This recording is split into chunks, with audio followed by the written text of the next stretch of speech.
Feeling disconnected from passion, feeling that you cannot find it anywhere.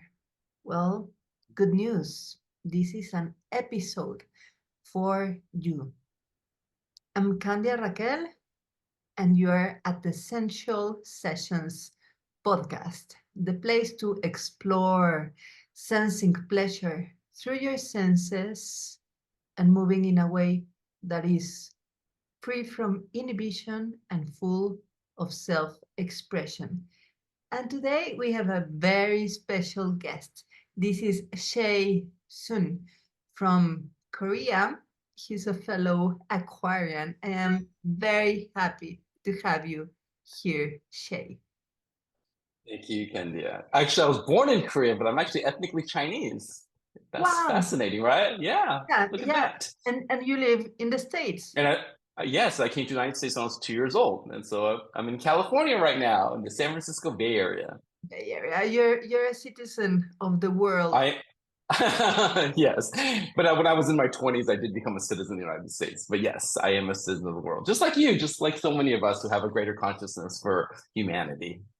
Yes, and in this aim to share the flame, to bring consciousness to humanity, there is a very important topic that is passion. So I want to ask you, what makes people lose the zest for life? What makes Yeah. people lose the desire? Why do we become numb and we just find ourselves on our on the middle of our life discovering that we are disconnected from passion? Yeah. Why is that? I think at the core, it does deal with disconnection, right? And I think it's about disconnecting with our own internal world, right? So I would say the passion begins within. And how does that happen? Partly, probably because the fact that we don't allow ourselves what is natural.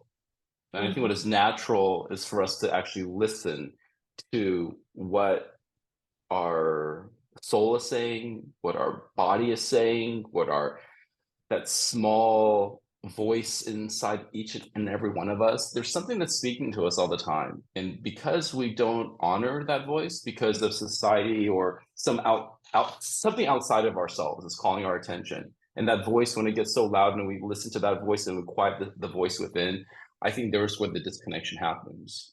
And so if that means that we blame the outside world or something outside of ourselves, then we go into like a victim mindset, right?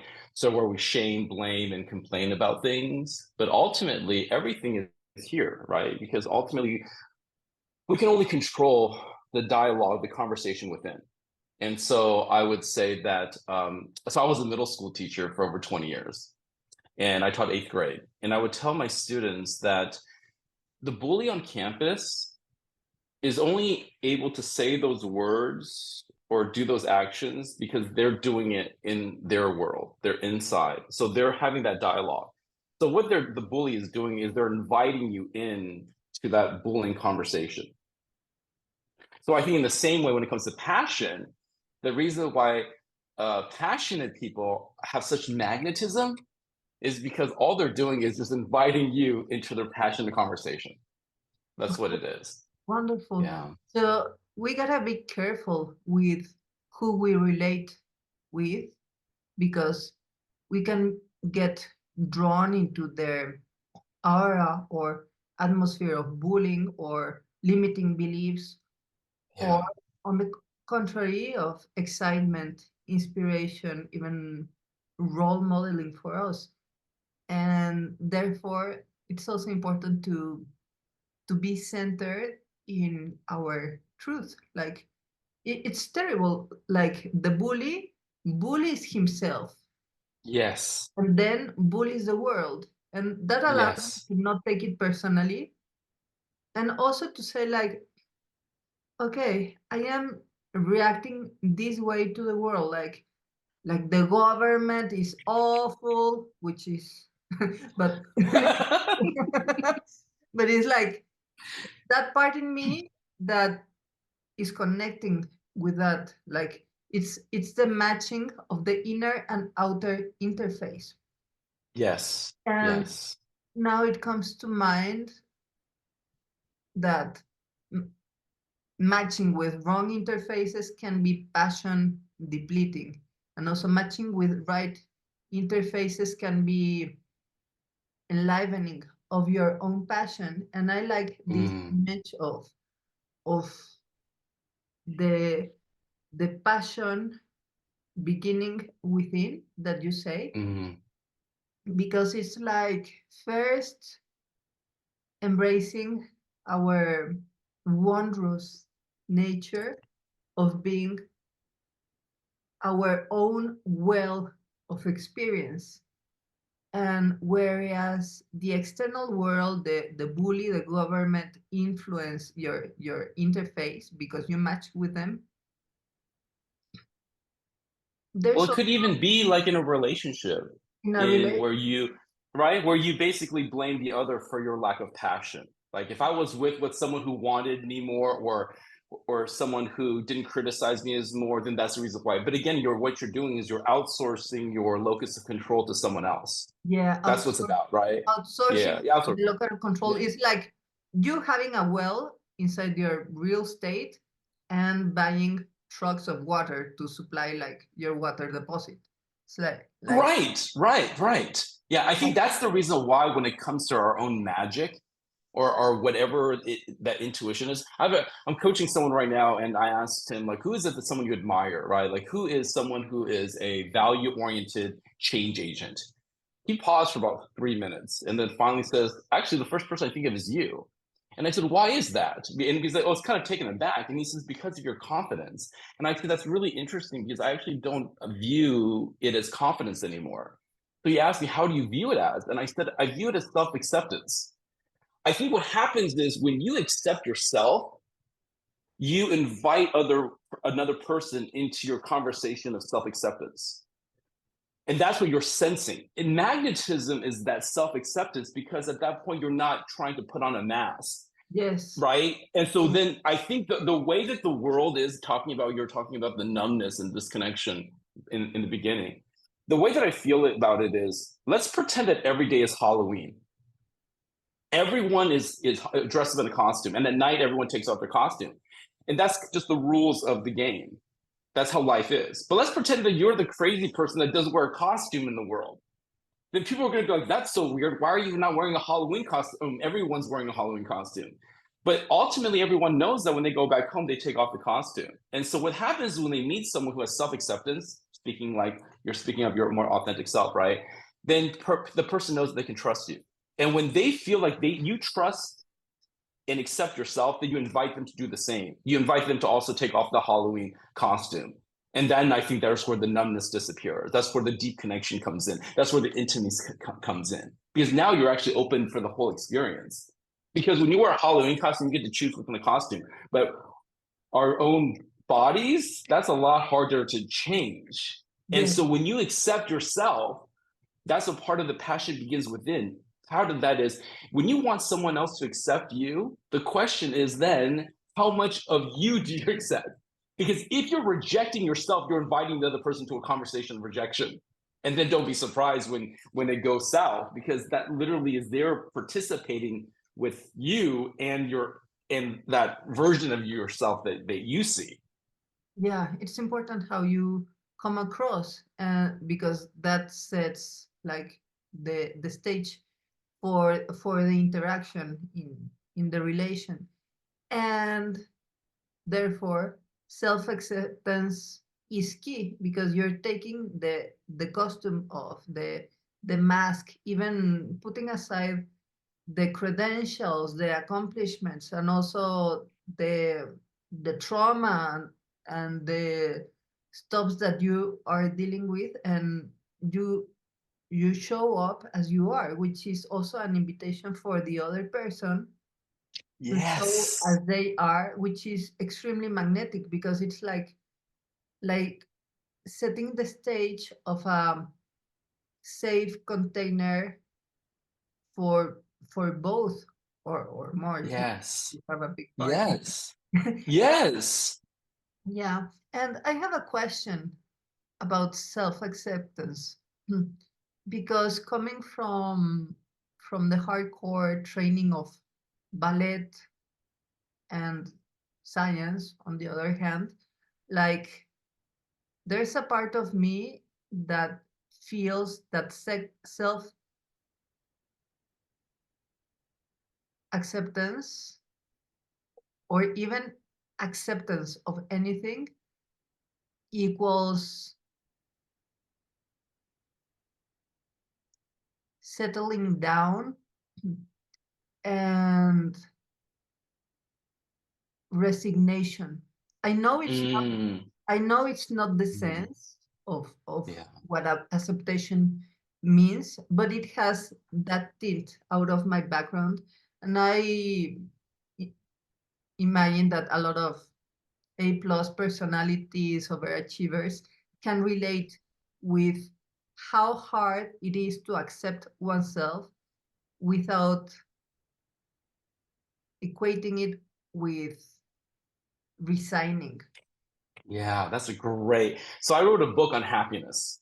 And at 3:30 in the morning, I actually channeled 11 questions. And what I real and this was actually about how to feel unstuck when you're having this emotional dysregulation. And what I discovered is actually intersection between time, meaning when your mind is. Is your mind in the past, present, or is it in the future? And the other one deals with ego.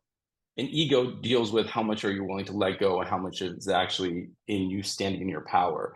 So I think what you said, just in terms of the self-acceptance, I think that is a great, because I think there's nuance and there's also it's very contextual.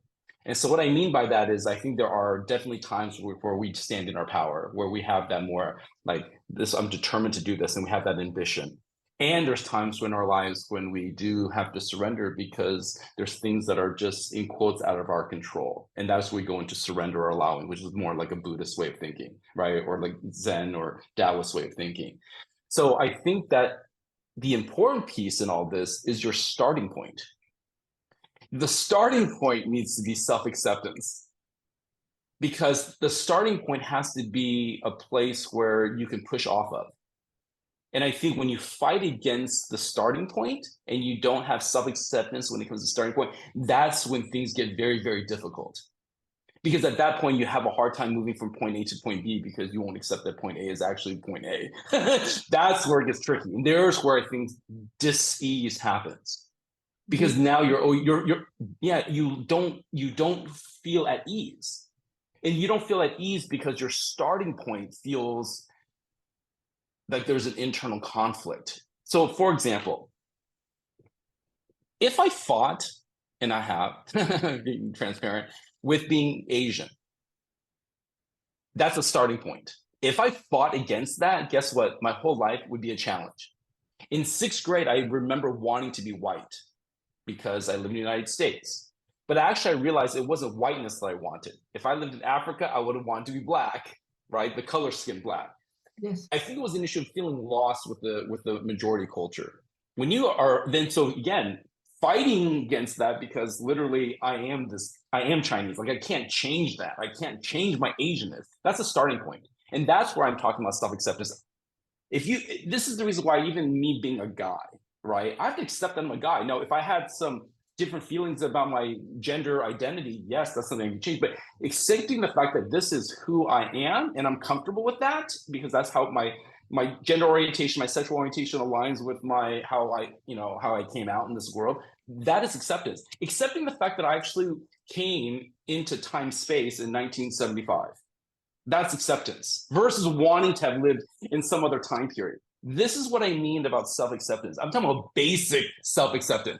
From the basic self acceptance, then yes, I think there's definitely places for, at that point, standing your power, standing your value. What do you want to do now from that point of place of self acceptance? Yeah, yeah, definitely. Got it. So self-acceptance pertains to facing the reality of what you cannot change. Like, Yes. so for example, I don't know, I have a pile of dishes up to the ceiling that is already stinking the whole house. And it's not like, okay, I'm gonna practice the self acceptance that I am not a gifted uh, dishwasher, and that it doesn't makes me happy. No, no, that's not self acceptance. That's plain like laziness or mediocrity.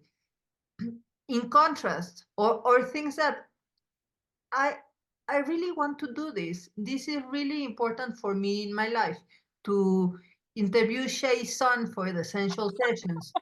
And I don't do the follow up after I screwed 3 times with the time zone and then It's canceled and then okay. rescheduled and then he did, etc.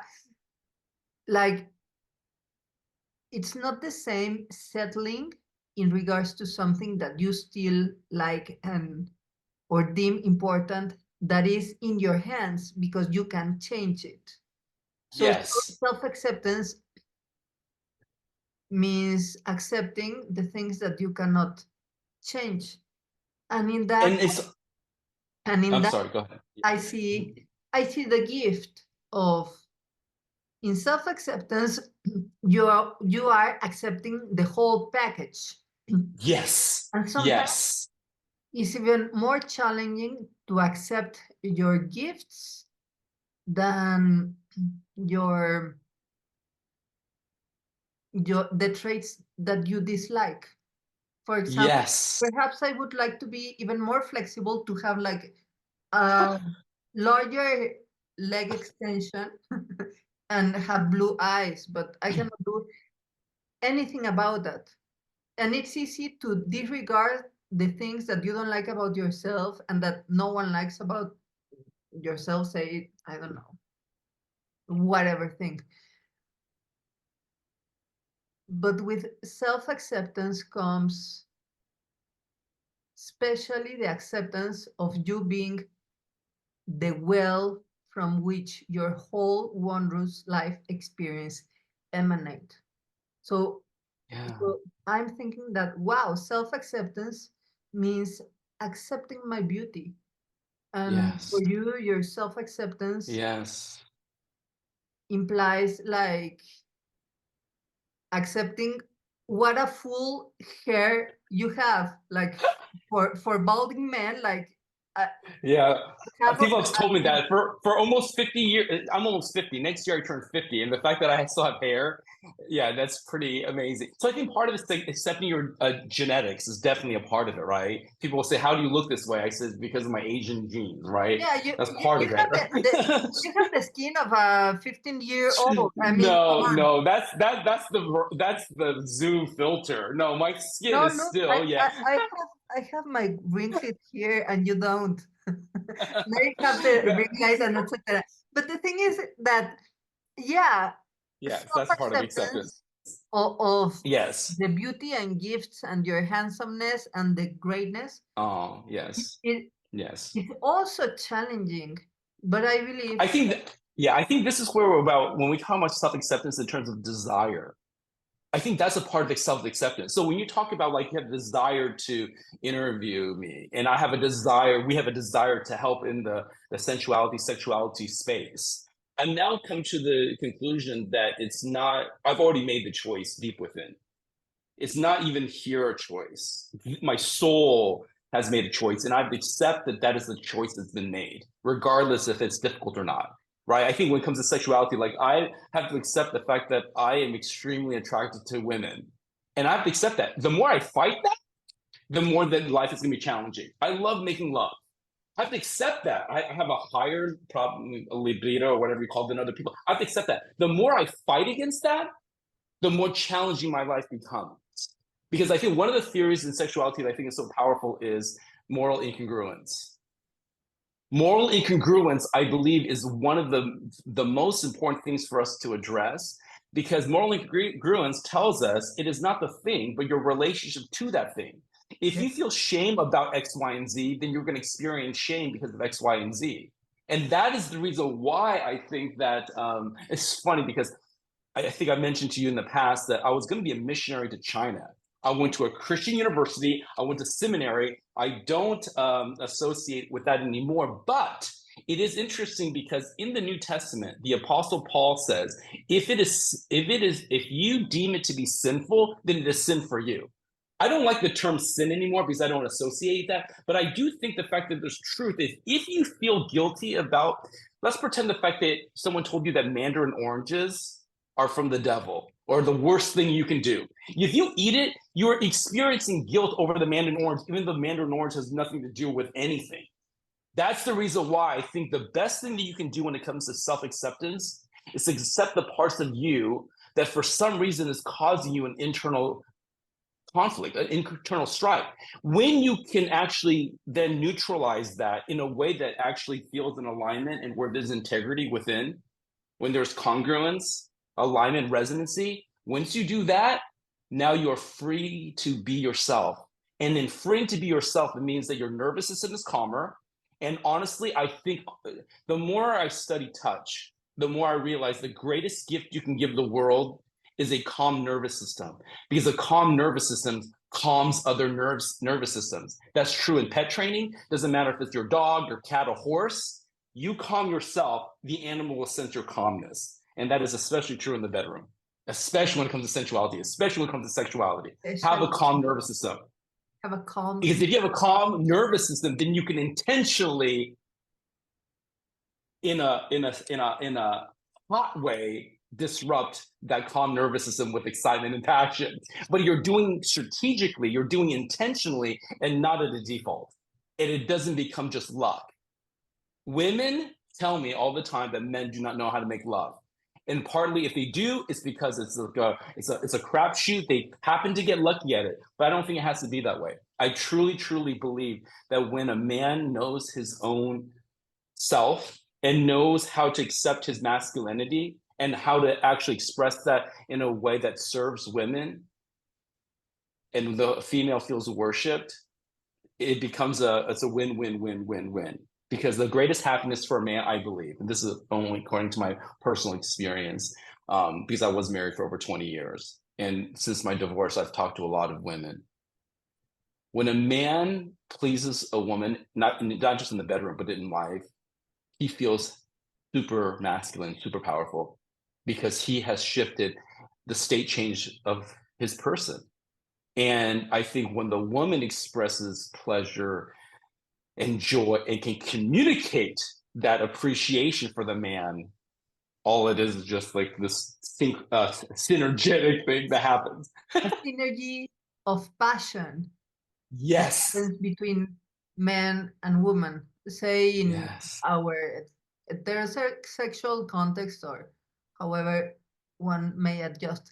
But this is key, like understanding that the synergy of passion comes from it's like the B destination that came from fully being on point A. So point A is precisely self-acceptance, especially in the Yes. way of of acknowledging the areas of moral incongruency, especially in regards to guilt getting on the way of pleasure, and understand Yes. there's not, Yes. like, it has nothing to do, sin has nothing to do with oranges nor with Yes. erotism. And once you Exactly. identify that, you are free from guilt and you're also free from sin, because like the Yes. apostle said, like, if you think it's a sin, then you're sinning, because then you're betraying your own consciousness. Like Yes. Yes. fine-tuning and also taking ownership of who you are and authorizing yourself as a mature person to stand in the world as you truly are and come forth in relation to say you're beloved in a consensual Yes. way, which means Yes. letting go of the costume, letting go Yes. of the masks.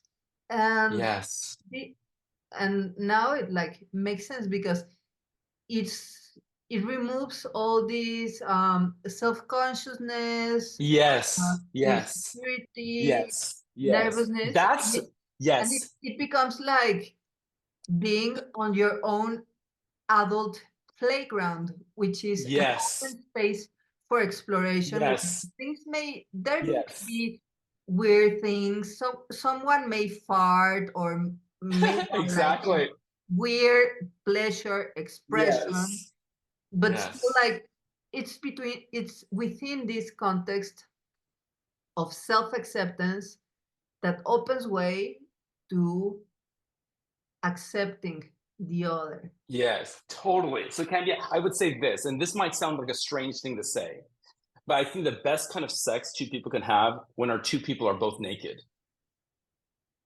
And when I say naked, I'm talking about without the costume, without the mask, without that, right? Because I think that is very possible, because I think this happens in life, where two people are naked physically, but they're not naked in other ways. So really, at that point, you're making love to a costume, and you're actually making love to the actual person. Yeah, and it's not even you who is making love. It's the representation of you that Yes, at the end wants approval and wants to people to yes. and it's afraid to come across in whatever way it's been judged in the past. So I have a great quote from Madonna, the Queen.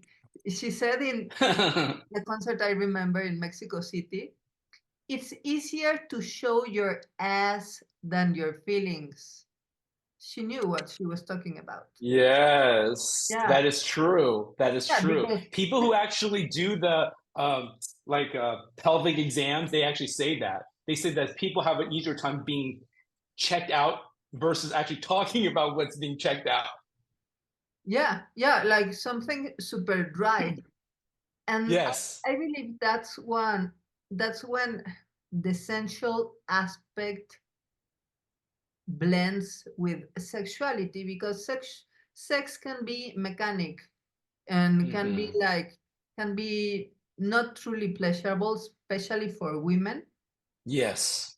And because there's just like transaction this relational transaction, and when you involve pleasure you involve the openness required for pleasure that is a calmness in the nervous system. It's another tempo, it's another speed that can speed up and can slow down, but it's like Yeah. this kind of force of nature, Yeah. expression of wilderness through your pores. So I want to ask you about how does this synergy of passion translates in terms of vitality, in terms Mm. of having an active sexual life for a lifetime.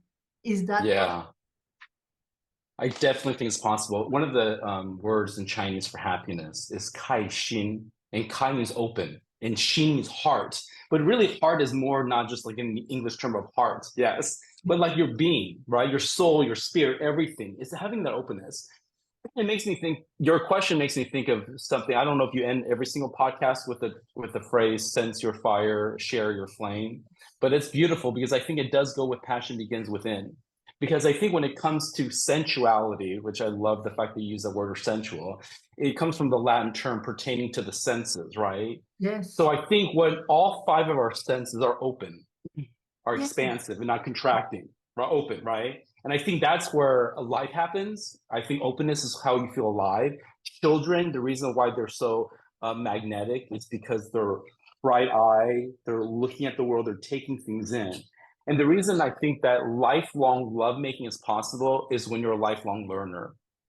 Yes. Because ultimately, I think the most beautiful bedrooms are actually personal classrooms. They're like sex labs, right? So basically, at that point, you're a sex nerd, you're a body nerd, you're a pleasure nerd, you're a nervous system nerd, and you have another person who's also growing that way. Just like I said before about what numbs you is having a victim mindset, I think what expands you is growth mindset. So Yes. when you honor the neuroplasticity within your whole being, because we know the fact that neurons in your heart, in your gut, when you can honor the neuroplasticity there, and you can honor the neuroplasticity in another, and they can honor it with you, then all there is play. All there is like, let's right. All there that's all there is just play. So of course, the question of can you have lifelong lovemaking or long life passion would be a question is like, can you learn for your whole life? Is play a part of the equation? Is that still a variable in your life? As long as those play and openness and wonder is something that you can nurture and cultivate, the answer is yes, right? No one would say like, by the time that you're older, you shouldn't be able to enjoy the taste of food.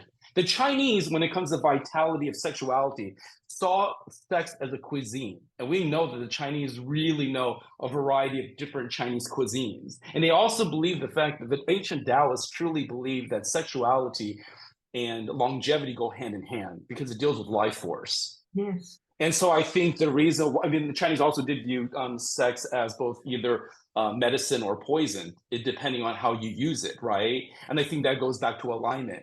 So I think the reason why I see your distinction when you talk about sexuality and sensuality, because I think the reason that's happened is because the word sex has become very penile centric and has been, I think I'm realizing now that certain words are actually a little bit profane, meaning the fact that they're not useful. Words like foreplay. Foreplay is extremely penile centric. Even the word intercourse, the fact that we have to have other words to describe female pleasure lets us know the fact that our orbit is way too small. We need to back up. And I think that's what sensuality does. So I love how you say that. I think eroticism lets us to back up, take a wider lens. I think intimacy lets us to back up. Because I've realized now that because people know the fact that as I'm pursuing my sexuality certification with Shaw, where we met, the Sexual Health Alliance. And then also as I talk to people about where leadership works in sexuality, I think the reason why there's a pushback is because as soon as they hear, women especially, hear the word sex, they literally only think of vaginal penile intercourse. This one act. And I think that's the reason why there's some pushback. Because if we actually embrace intimacy, sensuality, eroticism from a broader lens, I think there's more women that would be like, oh yeah, I'm a part of the conversation now. Yes. Because I think women have been left out of the conversation. That's the reason why women sometimes are shamed or don't feel like they are a part of the conversation. It's because there hasn't been a right to experience pleasure because the way that we define things is so messed up. In fact, on the flip side of that, I don't remember, it was maybe 2012 or it was sometime, don't quote me on the exact date, but it's when actually even the word rape was actually very penile centric to the point where women could not rape men because the definition didn't hold it. And that's why I say that when it comes to pleasure or pain, that we have to back the fuck up. We have to back up to make sure it includes all of humanity, both men and women and all the spectrum in between, because if we don't, we lose out on pleasure and we lose out on being able to actually address some of the pain that even men go through. More and more men are telling me the fact that as children, they've experienced sexual assault, but they do not talk about it. Well, what happens is when you can't talk about it, then later on, your brain cannot process it. That's why language is so important.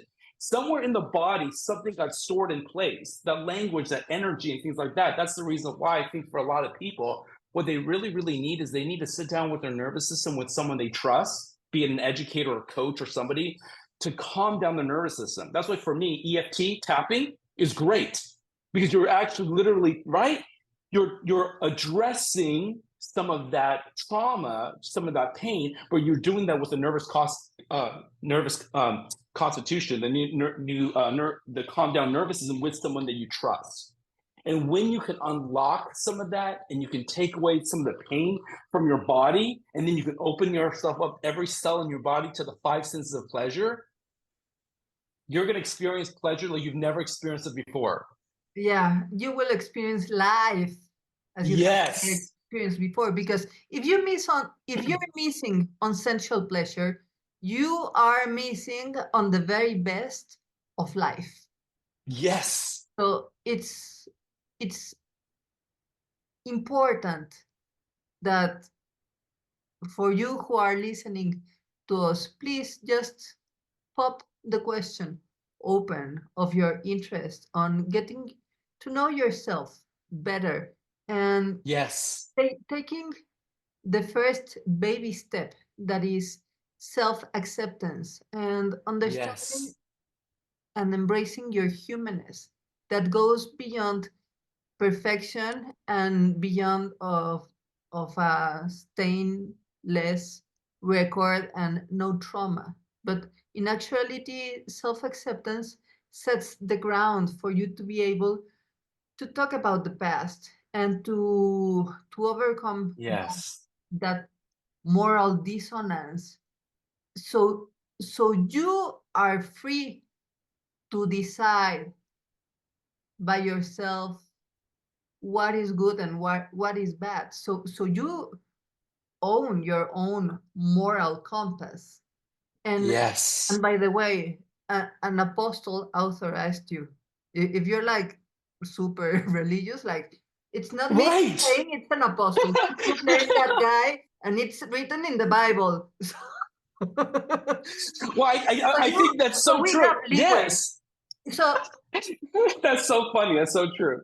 yeah, yeah, and then like this self-acceptance also allows for the curiosity of exploring pleasure as a playful Yes. experience and as a lifelong learning experience where things Yes. work and things will be weird, safe but weird, and then you will know better what you like and what you will know better about your preference. And most importantly, this is a safe ground for you to explore sensuality, which is Yes. the all encompassing realm of pleasure that is our our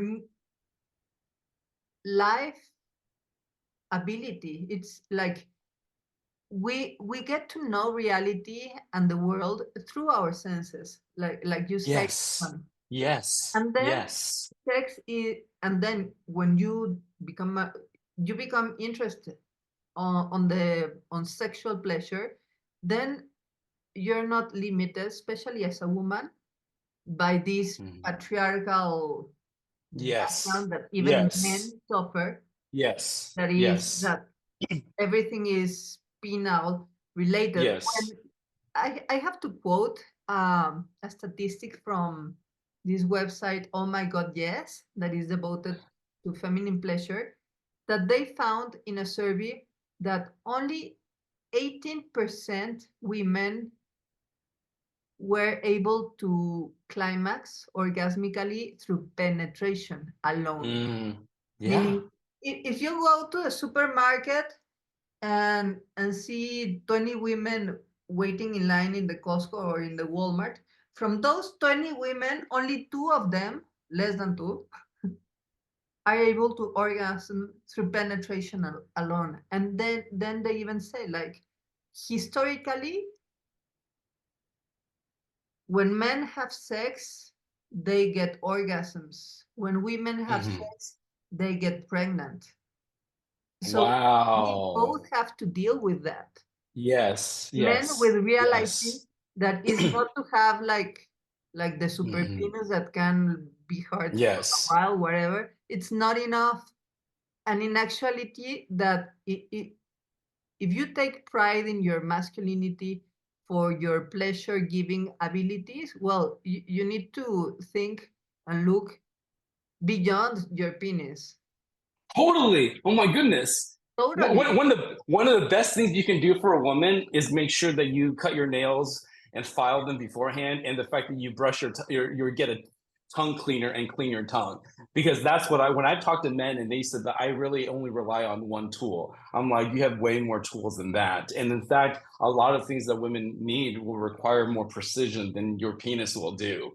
And I think because of what we people have been taught, right, either through education or entertainment, things like that, or the limited education. I think that's the reason why we do need to have porn literacy. We do need to be able to have people understand that what you see on TV is, or on the internet, is very, very penile centric. So let's back up for a second. How can we learn? I think this is where same-sex relationships, actually, especially with lesbians, can actually teach men a little bit more about how to pleasure women. I think there are some things that is super, super important. Super, Yeah. super important. And you say something very important about like this porn culture that is 100% visual, and visual from the male's perspective. Even the camera is angled from the perspective of the Yes. male gaze, and Yeah. it's penile centric. And that is a great example of limiting sensual pleasure, because we are speaking about sensuality as sensing pleasure through the senses. And Yes. we we, Yes. we have the five senses, but Yes. we have the kinesthetic sense, and we have way more Yes. sexual abilities. So by focusing only on the gaze, like even men get more more turned on by watching sex than by sensing with the penis. If they Even if they are in the penile intercourse, like, okay, just use your penis but close your eyes, guy. And Yeah, it's that's gonna be the yeah. same, because we have this culture load Yes. what, Yes. like, there's this narrative that is even taking an opinion of something that is the most private and intimate aspects of ourselves, that is sexuality, how we want to live our sexuality. Yes. Then Yes. brings us to pleasure begins within. Pleasure Yes. begins in your self acceptance, that then allows you to go to point number to point B, that experiencing Yes. your pleasure, your own, like, living passion your own way. And before we wrap up, I want to Yeah. ask you if you can share with us a very simple, easy exercise to Yeah. ignite passion within. Yes, I can totally do that. So my suggestion is to find something that you really, really enjoy eating that has a lot of like fragrance, like it smells delicious. And then get one of those clothespins and have that meal with closing your nose.